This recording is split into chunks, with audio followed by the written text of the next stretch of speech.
Hello বন্ধুরা, আমি শ্রাবণী আরও একটা ব্লগ নিয়ে চলে আসলাম তোমাদের কাছে। দুদিন ধরে বৃষ্টি পড়ছে, মেঘলা মেঘলা ওয়েদার, তাই সকালে ভাবলাম একটু খিচুড়ি বানাই। এদিকে চাল ডাল একসঙ্গে নিয়ে নিয়েছি, আর এদিকে সবজিও বাড়িতে যেগুলো ছিল নিয়ে নিয়েছি, ভালো করে কেটে নেব। তো যেমন কথা তেমন কাজ।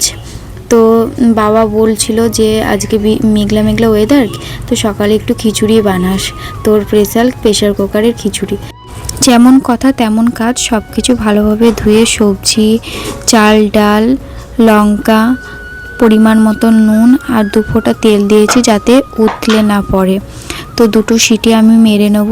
এভাবে করে প্রেসার কুকারে খিচুড়ি করলে গ্যাসের খরচাটাও খুব কম লাগে আর খুব টেস্টি হয়, খুব কম সময়ের মধ্যেও হয়ে যায়। তো এদিকে 2টো সিটি দেওয়ার পর আবার খুলে একটুখানি পরিমাণ মতন হলুদ দিয়ে নিয়েছি, দিয়ে আর একটু ভালো করে আমি ফুটিয়ে নিয়েছি। আর এদিকে খিচুড়িতে দেওয়ার জন্য আমি ভালো করে বাদাম ভেজে নিচ্ছি লাল লাল করে। তোমরা বাড়িতে এইভাবে খিচুড়ি বানিয়ে নিতে পারো। আর ফোড়নে দেওয়ার জন্য তেল, 5 ফোড়ন, শুকনো লঙ্কা, তেজপাতা দিতে হবে। তারপরে গিয়ে আমি একটা আদা জিরের পেস্ট করে নিয়েছি, তেলের মধ্যে দিয়ে দিলাম। তারপরে গিয়ে এদিকে ভালো করে মশলাটাকে কষিয়ে নিতে হবে যতক্ষণ না মশলা থেকে তেল ছাড়ছে।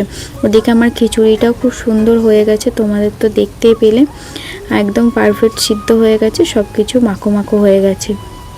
এই দেখো মশলা থেকে তেল ছেড়ে এসেছে, খুব সুন্দর। আর এর মধ্যে একটু 2 ফোঁটা চিনি দিয়ে দেবে, তাহলে টেস্ট লাগে খিচুড়িতে। আর এই দেখো মশলাটা এবার ভালো করে কষে এসেছে। এবার আমি এই প্রেসার কুকারের মধ্যে আমি দিয়ে দেব।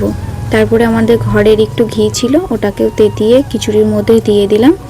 তো খুব কম সময়ের মধ্যে, খুব কম গ্যাস খরচে একটি টেস্টি খিচুড়ি আমাদের তৈরি হয়ে গেল।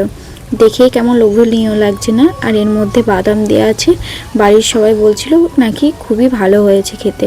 আর এইভাবে খিচুড়ি রান্না করে দিলে বাড়ির সবাই খুব ভালো খায়। গ্যাসটাকে একটু লো ফ্লেমে রেখে যে তেল পাড়া হলো মশলা আর ঘি দিয়ে, ওইটা দিয়ে ভালো করে একটু নেড়ে চেড়ে নেবে যাতে খিচুড়িটার সঙ্গে সব মিশে যায়। তোমরাও বাড়িতে কম সময়ের মধ্যে কম গ্যাস খরচে এরকম একটা টেস্টি খিচুড়ি বানিয়ে নিতে পারবে। তো কে কে আমার মতন আছো, খিচুড়ি খেতে খুব ভালোবাসো? তো মা বানিয়েছিল আলু চচ্চড়ি, এদিকে খিচুড়ি আর পাঁপড় ভাজা হয়েছে। আর দেরি না করে গরম গরম খিচুড়ি নিয়ে বসে পড়লাম সবাই মিলে। তো সবাই একসঙ্গে খাওয়ার মজাটাই আলাদা, সবাই মিলে বসে পড়েছি, সবাই বলছে খুব ভালো হয়েছে, ভালো হয়েছে।